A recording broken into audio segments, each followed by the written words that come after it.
Welcome back, everybody. If you're new, my name's Nicholas, and this is Investing Against the Grain. Does Tesla have a demand problem, especially when it comes to China? We've been hearing about this nonstop. It's become the FUD once again. It seems like every few months, this narrative shows up about Tesla having a demand problem. However, is this actually an issue now, something we should actually take seriously? After all, we are seeing issues in China, even though they're opening back up. We are seeing more and more inventory buildup. We're seeing less exports out of China, even though that inventory is building up. And we have the natural effects of a recession, which means less people are willing to go out and spend money on a Tesla or anything in that price range. And also, as rates go up, it makes it more and more expensive to buy a Tesla or any other vehicle for that matter. So the real question is there a demand problem? Or can Tesla still sell every vehicle that they have? Now, a lot of the things I could bring up and show you guys, you've already seen. Especially if you click to watch this video, you already know the majority of these things, right? You understand the weekly outputs out of China, the delivery numbers, you track all of that, you see what's going on. But I want to talk about a couple things, especially since tomorrow or later tonight, we will get I believe it's December 5th to December 11th delivery numbers or insured units of vehicles out of China.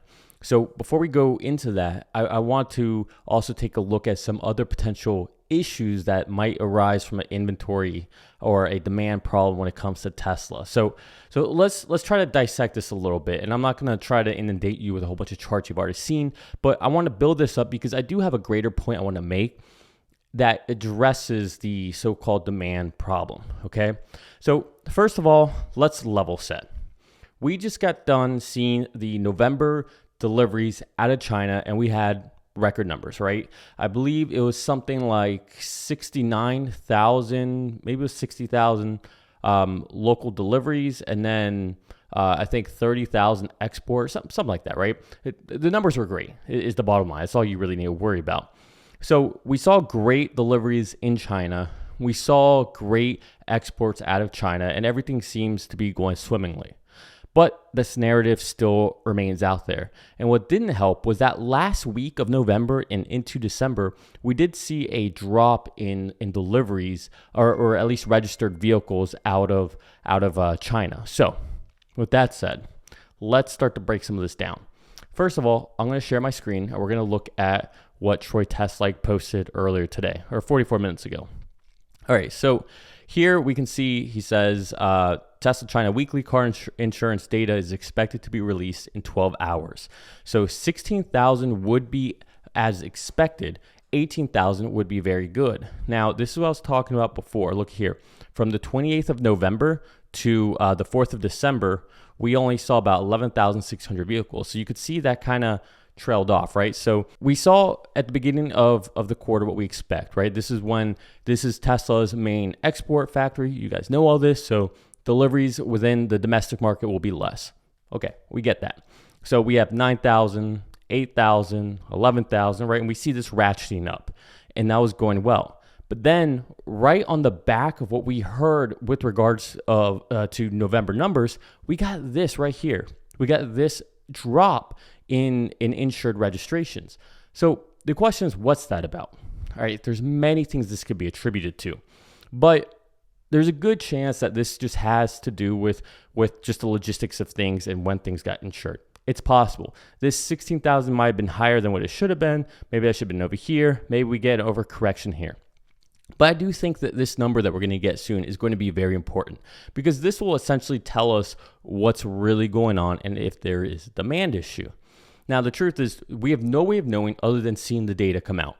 That's the only way we're going to know. Elon's not going to tell us. No, Zach's not going to tell us. IR is not going to tell us. No one's actually going to tell us what it is other than the data. So we have to wait for the data, and we should get that soon.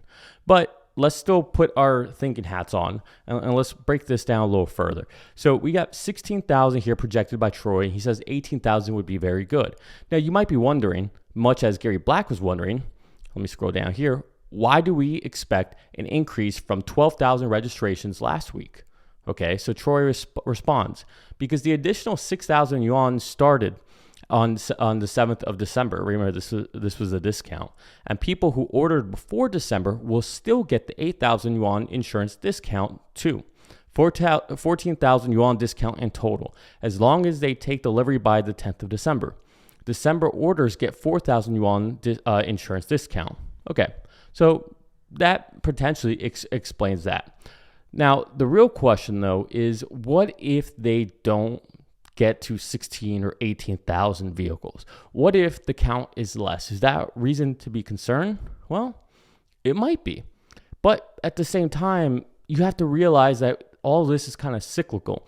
So any of the issues we see today or tomorrow or this month or even next month have a lot to do with the zero COVID lockdowns that are essentially being reversed faster than what we ever locked down to begin with, which is quite impressive. And it's a testament to the protests that were happening, right? The protests worked. And now China is actually opening up. So that's great. Okay, so let's say that that's not really a big cause for concern. Well, is there another cause for concern? Because inventory is building up, and it's not just in China. We see it here in the United States. So let's go through a quick exercise. I'm going to share my screen again. So here you can see the Tesla website. If I wanted to go and look at existing inventory for a Model 3, let's see what we look at.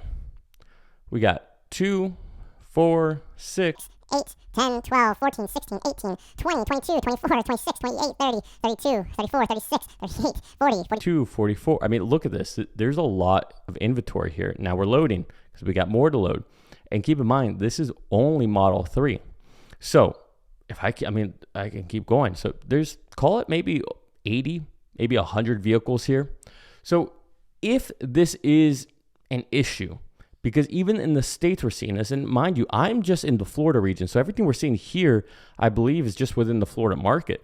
So let's see, Jacksonville, Orlando, Miami, Tampa, Fort Myers, all of this is pretty much in Florida.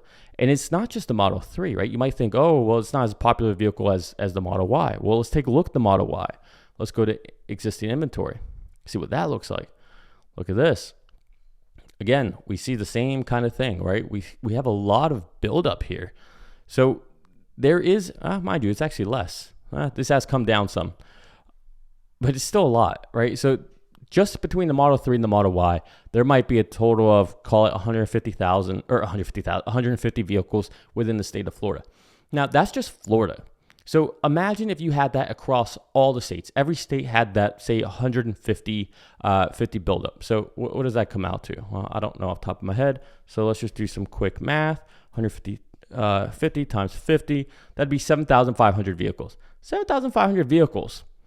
That's actually not a lot. 7,500 vehicles, I don't even think that's one day's worth of selling a vehicle. So maybe this isn't that big of a deal, but it is at least worth being aware of. Now, there is, of course, the elephant in the room when I'm showing something like this, that if you are privy and you understand what's going on with everything, you're probably sitting there saying, dude, you're missing out on a very key important thing. And that's why I'm about to bring it up. That's the IRA, the Inflation Reduction Act, which essentially gives Tesla free money and gives people who want to buy an electric vehicle a huge discount. And a lot of them are waiting until January to take delivery or actually make their purchases. Why? Well, because it's smart. It's what they should do. It's the logical thing to do. Not everybody will benefit from it, but I think the vast majority of people will. Right? I think it's something like individuals making over 200,000 so anyone making under 200,000 qualify for it. And I think for married it's 300,000. So the vast majority of people will qualify for it. So it makes sense for people to not want to take their delivery right now. On the other hand, a lot of people, one, don't want to get in the back of the line, right? They want to just go ahead and get their Tesla on $7,500. So, they might think, well, whatever, it's worth it. I want it. Or they won't be saving that much if they actually delay it, right? Let's say they decide not to take delivery today, but their initial cost of the vehicle is much less. And so if they decide not to take it today, and because they want this credit, well, maybe in the future, because of what they initially locked in their prices for, they'll only be saving $2,000 or $3,000. At that point, they might say, I've waited this long. It's not worth it. Who cares about $3,000 divided over the course of my loan? It's not that significant, perhaps. Everyone has their own situation. So again, although we do see this buildup that I have never seen on Tesla's website, it can be explained. Just as in China, it can be explained. Now, here's my greater thought about all of this that I think just seems to not be talked about enough.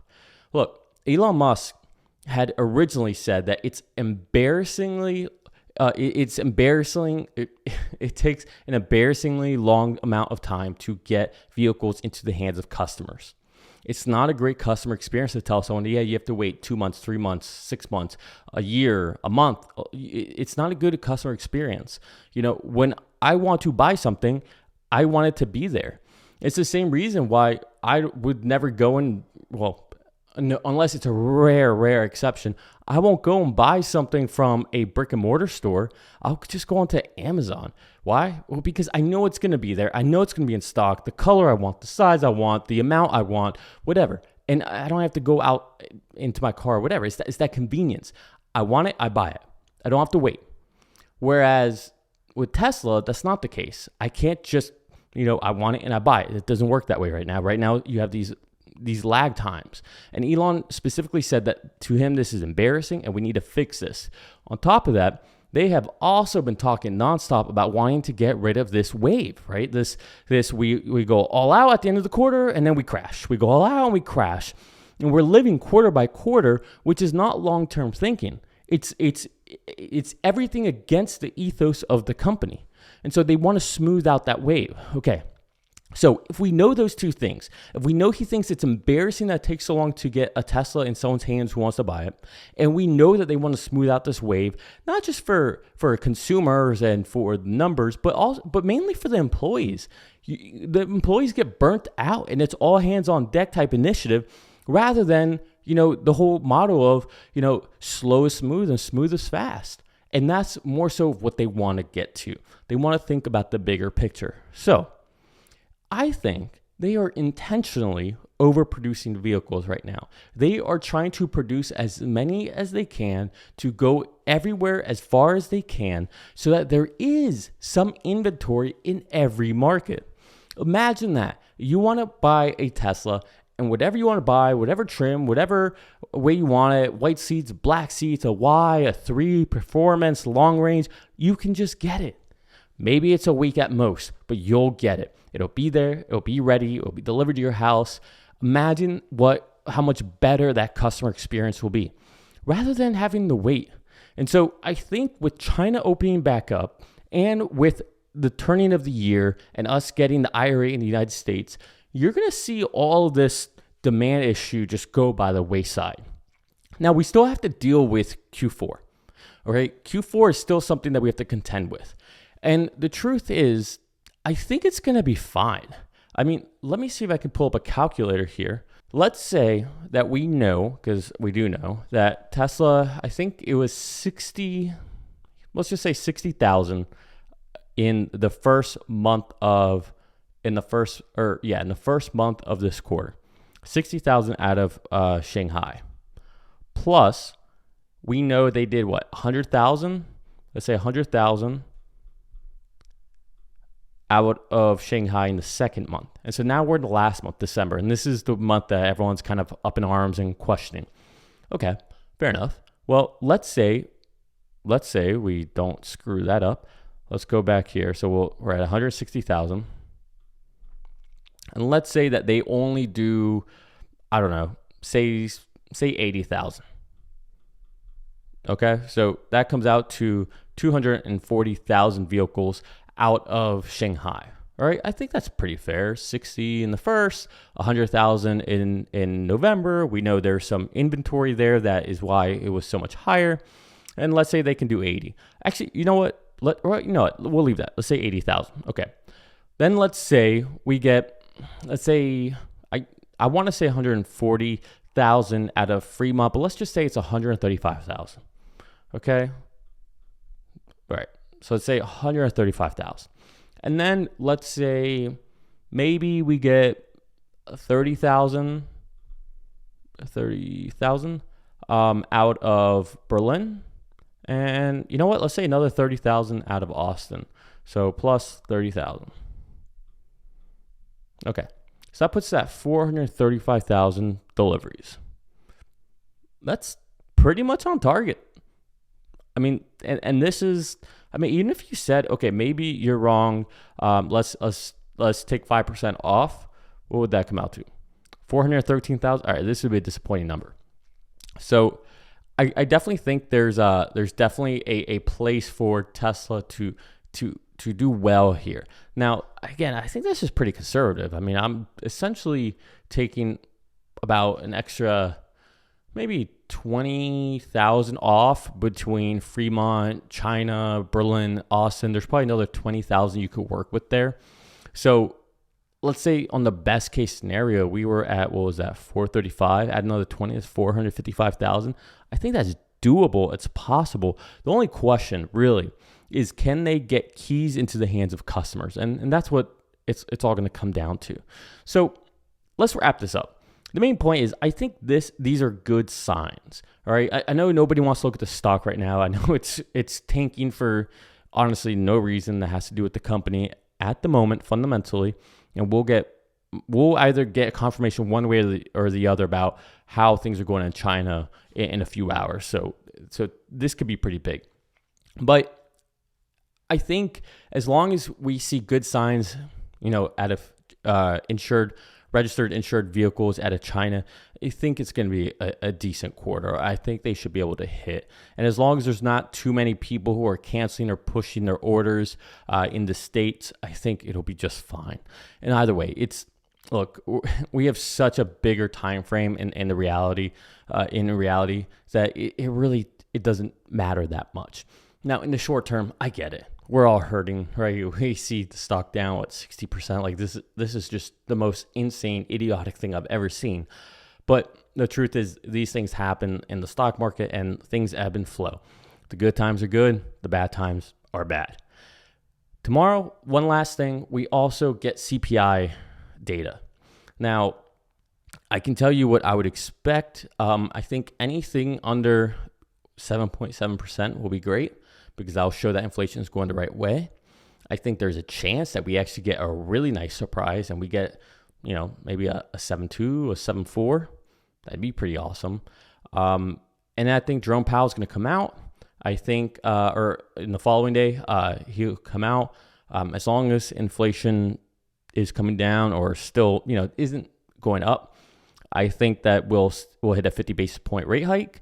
He'll probably make more hawkish statements such as, we are lowering it, but that doesn't mean we're done. It just means that we're going to have to increase more over the long term, but at a slower rate, which essentially says that they don't know when they're going to be done, but they're going to slow down because they're not sure. But yeah, so we'll see what happens there. It's all going to be about his wording, and you could pretty much guarantee that Jerome Powell is going to try to tank the market. I think that's his whole point. I don't think he wants to see this happiness in the market. He doesn't want to see stocks flying. He wants to keep everything down and beaten down until he feels like inflation's actually under control. So we'll see what happens. I mean, if Elon is right about inflation and it is coming down drastically, then we should really start seeing it in the numbers. And the truth is, this last CPI reading we saw last month, where we got 7.7, that was a vote of confidence in Elon's corner regarding inflation, coming down drastically. And he did say by the end of the year, it'll be falling off like a cliff, is what he said.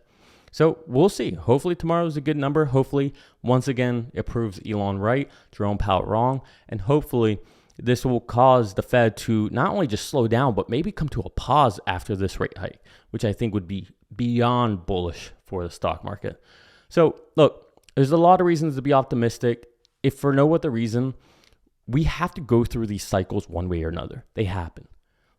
The best way you can look at this is Don't cry about it. Don't be upset. Don't whine, because you know what? No one cares. No one's going to help you out. But look for the silver linings. And the silver lining is that we just went through more than a year, right? I guess, yeah, we're in December. So this started last November. We've gone through a long period of going through this kind of correction, this downturn. We've even had a technical recession. So the truth is, we might be closer to the end of this. And once we're done with this, hey, that means that's behind us.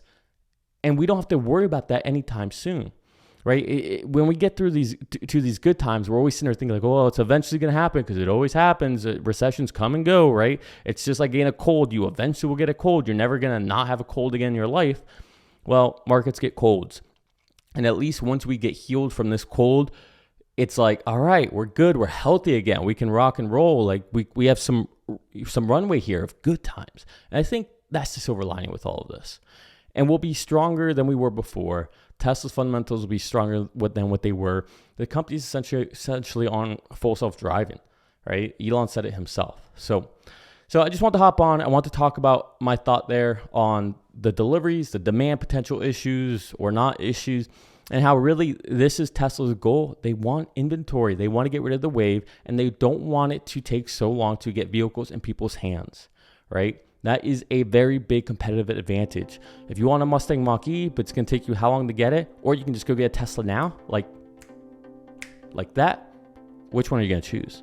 I mean, you should already be choosing Tesla anyways, in my opinion, but some people make mistakes. All right, we're going to leave it there. Do me a favor, hit the like button, hit the subscribe button, ring that bell. I love you all. Peace.